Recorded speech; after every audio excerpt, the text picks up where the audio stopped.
Alors, ce qu'on n'a pas fait tout à l'heure, en plus d'enclencher l'optique, qui va donc gérer tout seul les espacements entre chaque paire de lettres pour que les mots fassent davantage blocs, qu'il y ait moins de trous dans les blocs.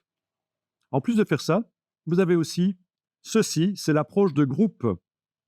Et là, vous allez pouvoir augmenter et globalement, les espacements entre les caractères augmentent. Avec la touche Shift, avec la touche majuscule, je vous rappelle que si vous cliquez là, ça va plus vite pour changer les valeurs. Et ça, c'est pas interdit du tout, au contraire. Ça aère le texte. Pour un titre, c'est très bien. Pour un logo, pour une illustration, une affiche, un poster, c'est très bien d'augmenter éventuellement l'approche de paire, l'approche de groupe, pardon, l'approche de groupe. Ici, c'est l'approche de paire, entre chaque paire de caractères, mais là, c'est l'approche de groupe. Donc ça se combine, les deux se combinent, pas de problème. Et ce qu'on voit parfois pour donner vraiment un effet classieux, c'est ce genre de choses. Je vais diminuer ici. Ne le faites pas nécessairement, je diminue juste la taille des caractères. Je suis passé de 120 à 70, et puis je vais aller augmenter ici fortement l'approche de groupe. Voilà, ce genre de choses, vous le voyez assez souvent. Quand on veut donner un effet vraiment haut de gamme au texte, on peut faire ça. Vous pouvez le faire maintenant si vous voulez. Augmenter fortement l'approche de groupe. Et, pour que ça reste dans la page, j'ai quand même diminué un peu l'approche, la dimension du caractère. Mais je vais quand même l'augmenter un peu ici, voilà.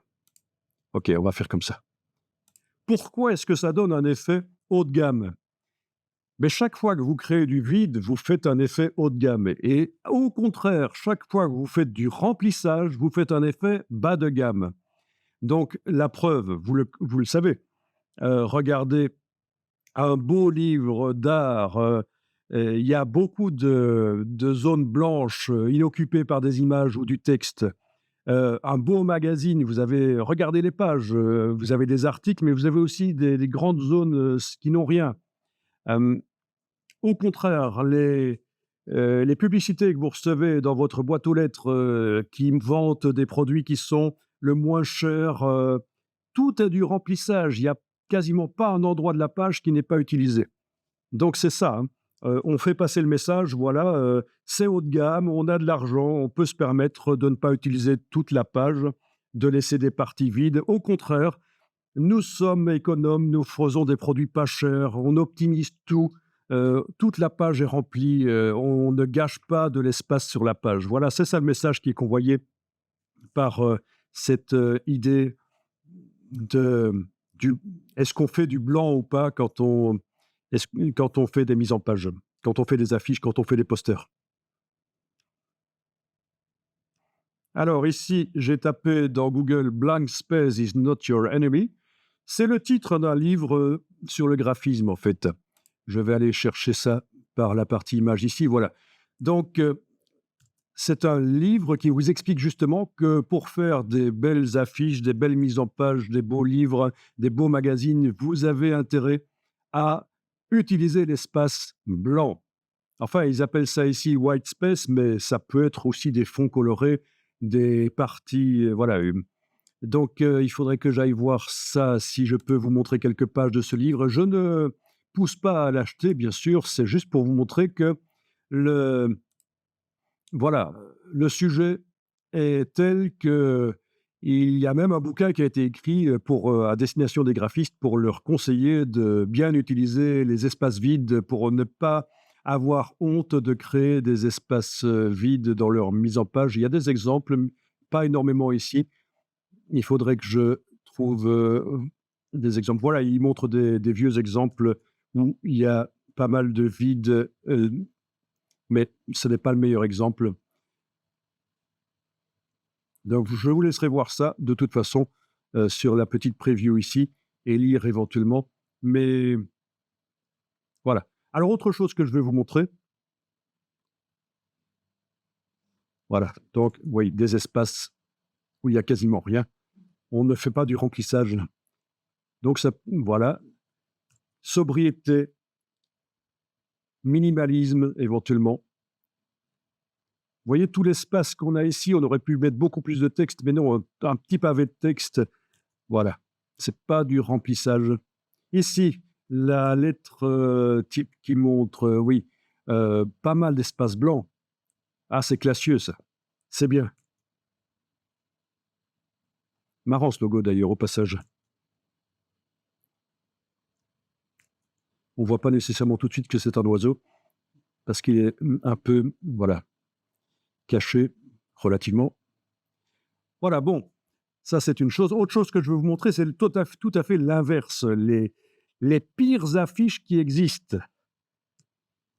Ici, j'ai tapé dans Google 60 millions de graphistes et je vais tomber sur un site. J'espère que ce site, c'est bien ce que je recherche. Oui, c'est ça. Ben, il y a peut-être plusieurs versions du site en fait. Donc, ben, c'est quoi leur idée? Aujourd'hui, tout le monde peut devenir graphiste, il suffit de savoir double-cliquer.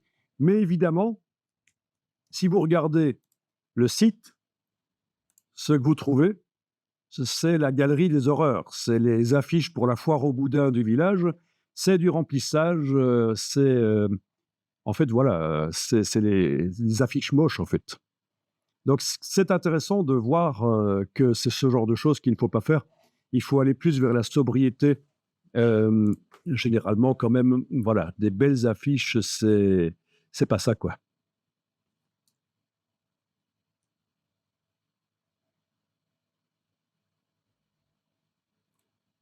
Bon, OK.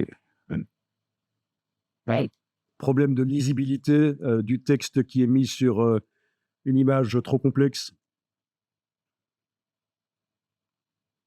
Je vous laisse voir, il y en a énormément. Il y en a énormément évidemment parce que tout le monde, régulièrement photographie les affiches pourries qu'il trouve et va alimenter le la galerie. Ah, il y a vraiment ce qu'il y a de pire. Bon, OK. Et ah tiens, tant que j'y suis, les exemples de mauvaises approches de peur. J'ai juste tapé ici bad culling et ça aussi, si vous êtes abonné à des, groupes, Facebook ou autres, peu importe la plateforme, ou des qui concernent le graphisme et ce je vous conseille de faire, de vous abonner à des groupes, des forums et cetera, sur plusieurs plateformes qui, concernent le graphisme. Vous allez recevoir, des choses stimulantes pour, l'imagination, des exemples de belles choses, mais aussi des choses rigolotes, des choses à ne pas faire et donc voilà, la quelques exemples de mauvaises approches de peur. Voilà, vous avez ici, en principe, c'est censé être Final Touch, FI, mais comme ça touche, ça vous fait Anal Touch, c'est pas génial. Euh, Bien sûr. Ah oui, ici vous avez Click Lovers, mais comme le C colle au L, ça fait Dick Lovers. Et je vous rappelle que Dick en anglais, c'est pas quelque chose de très glorieux. Ah oui, ici. Bon, ça tourne souvent autour du sexe, mais bon, voilà, c'est comme ça. Megaflix, le L et le I qui sont ensemble, ça fait Megafux. Donc faites gaffe quand même à ce genre de choses. Euh, voilà. Il y en a plein, plein d'exemples de mauvaises approches qui font finalement autre chose que ce que ça voulait dire. Voilà. Voilà. Kids Exchange, vu qu'il n'y a pas d'espace entre les mots, vous voyez le mot sexe qui apparaît et à côté des deux autres mots, c'est pas génial. Il y en a plein, plein d'exemples plus drôles les uns que les autres. Il y a un exemple que j'aurais voulu retrouver où ils ont expressément fait une mauvaise approche. Ils ont fait quelque chose de drôle, mais je ne le retrouve pas ici. Oui, oui, oui. Je m'en lasserai pas, c'est tellement drôle. Euh, c'est souvent clic qui devient dick en plus. Voilà, je remarque. Quoi qu'il en soit, on est revenu sur notre exemple ici. Voilà. Approche de groupe, côté classieux, génial, bien. Qu'est-ce qu'on peut faire avec ça? Eh bien, on va faire de la déformation par enveloppe. Vous allez sélectionner le texte à la ligne de base avec la flèche noire. Je vais aller voir dans la palette des calques ce qu'on a actuellement dans la palette des calques. Donc, dans la palette des calques, sur ce calque que je déploie, on trouve le texte. Ça, c'est un texte. C'est un objet texte modifiable. OK, il est sélectionné. La cible ici est double. Ça indique bien que c'est bien ça qui est sélectionné. Bon, ça paraît clair de toute façon. On voit la ligne de base qui est sélectionnée aussi. Et alors, on va aller chercher objet, distorsion de l'enveloppe, objet, distorsion de l'enveloppe, et vous allez demander créer d'après une déformation.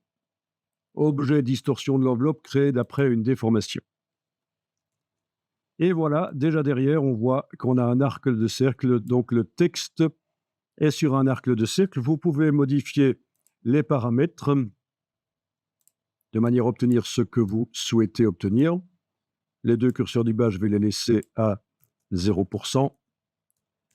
C'est sur lui du dessus que je vais modifier, voilà. Et ça peut être intéressant. Vous avez d'autres enveloppes qui sont disponibles. Donc, vous avez bien la case aperçu cochée, bien sûr, pour voir ça. Si votre case aperçu est grisée, impossible à cocher, ça veut dire que votre objet, quand vous êtes allé dans cette boîte, menu objet, distorsion de l'enveloppe, vous n'aviez pas d'objet sélectionné, en fait, tout simplement. C'est ça, typiquement, quand la case aperçue n'est pas cochable, ça veut dire qu'on a oublié de sélectionner un objet avant d'aller dans les faits.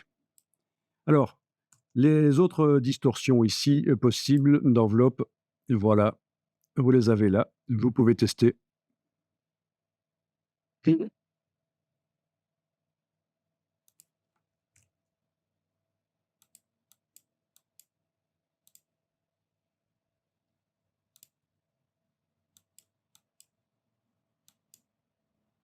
Bien, je vais finalement prendre l'arc. La plupart du temps, c'est à ça que ça sert, c'est pour faire du texte en arc de cercle.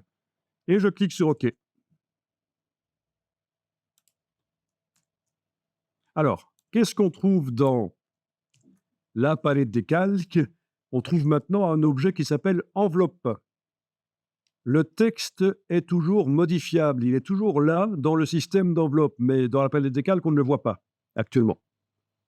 On n'arrive pas à déployer, il n'y a pas un petit triangle pour déployer l'enveloppe et voir le texte à l'intérieur.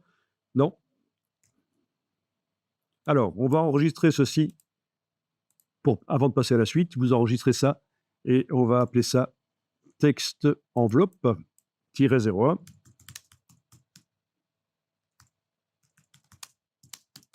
Voilà. OK. Alors, le texte reste modifiable, donc l'enveloppe est sélectionnée. Vous voyez, avec la flèche noire, si on clique à côté, ce n'est pas sélectionné. Avec la flèche noire, si on reclique dessus, c'est sélectionné. Donc, comment est-ce qu'on fait pour modifier le contenu, le texte? Eh bien, vous avez ici sur la barre contrôle, c'est une des premières solutions, vous avez deux icônes, modifier l'enveloppe et modifier le contenu. Voilà. Quand vous êtes en modifier l'enveloppe, vous avez les raccourcis de l'enveloppe ici, arc, voilà, et la valeur d'inflexion, ça c'est tout ce qui était dans la boîte. En fait, voilà, c'est tout ce qui était dans la boîte de distorsion de l'enveloppe. Mais quand vous cliquez sur la partie droite ici, vous êtes en train de modifier le contenu et vous allez pouvoir, et ça c'est pas évident à comprendre, vous allez pouvoir modifier le texte, mais le texte, regardez, avec l'outil texte, il est en fait ici. C'est pas le texte tourné, c'est le texte non tourné qui est là, quand on le sélectionne comme ça et on voit qu'il est là. Alors, si on fait CTRL-Y, on le voit bien. On ne voit pas la distorsion, le texte tourné, on voit le texte original. Donc, CTRL-Y, commande Y sur le Mac, c'est donc affichage tracé, menu affichage tracé. ces passages en version sans les couleurs. Et là, vous pouvez sélectionner le texte. La police de caractère peut être modifiée. Le texte peut être modifié. Voilà. Je repasse en affichage aperçu, CTRL Y, et voilà, le texte est modifié.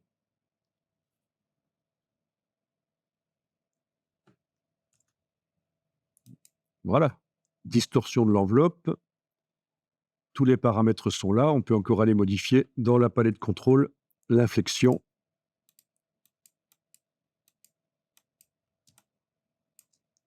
Voilà. Autre manière de gérer ce genre d'objet, distorsion par enveloppe, quand vous avez l'objet qui est sélectionné avec la flèche noire, que ce soit la partie enveloppe, donc la partie gauche ici, ou modification du contenu, vous allez dans Objet, distorsion de l'enveloppe, et dans le bas, vous avez la possibilité de dire que vous voulez modifier l'enveloppe, ou alors Objet, distorsion de l'enveloppe, dans le bas, forcément, puisque vous êtes passé en distorsion de l'enveloppe, il vous propose l'autre alternative, modifier le contenu.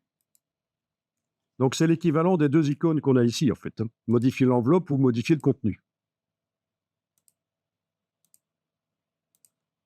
OK, je suis en modification de l'enveloppe. Objet, distorsion de l'enveloppe, on a aussi la possibilité de retourner dans pas les options de l'enveloppe, ça c'est le piège. Objet, distorsion de l'enveloppe, réinitialiser d'après la déformation. Et ça réouvre la boîte et vous pouvez aussi modifier. Donc c'est le curseur qu'on trouvait là au-dessus dans le panneau contrôle.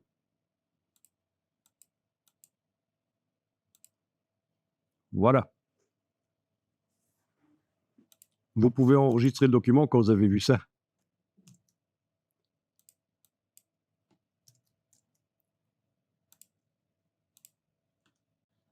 Voilà, après, c'est vous qui gérez comment vous allez utiliser ça. Ici, ne le faites pas, je vais juste déplacer avec la touche Alt, voilà, et je vais dire que je modifie le contenu. Je vais faire CTRL Y pour voir le texte là où il est. Voilà.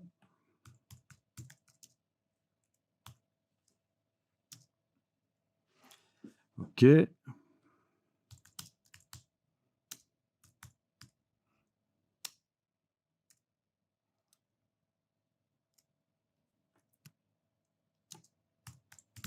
Bon, voilà, je tape n'importe quoi. Je sélectionne le texte, il est peut-être un peu trop grand là, forcément. Touche Shift, je modifie la palette de caractères.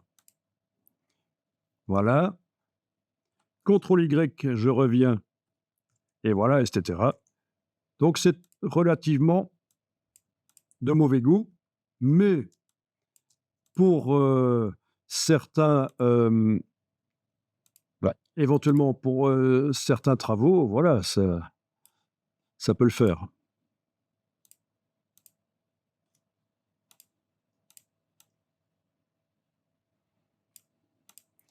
OK. Petite transformation manuelle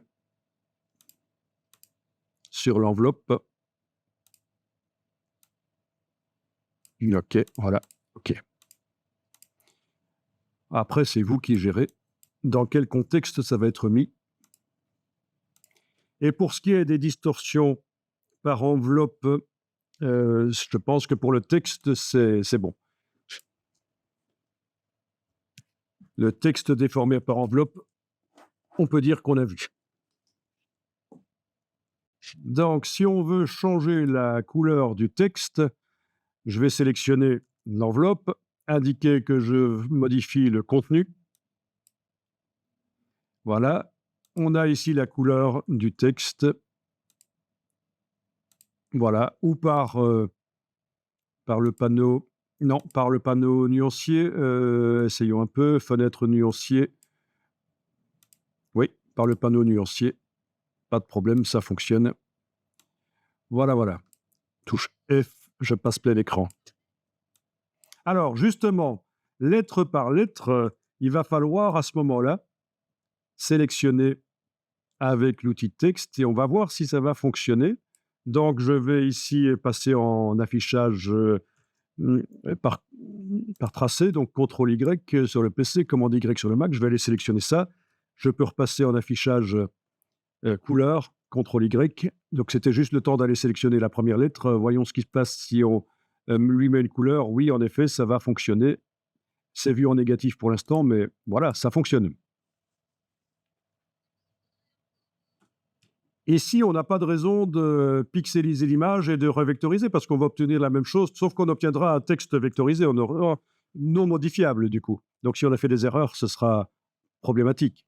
Donc il faut faire gaffe à ça. Il faut utiliser vraiment le système de pixelisation, vectorisation quand ça se justifie et principalement quand on doit se débarrasser de contours blancs, en fait, qui nous ont servi pour faire du graphisme.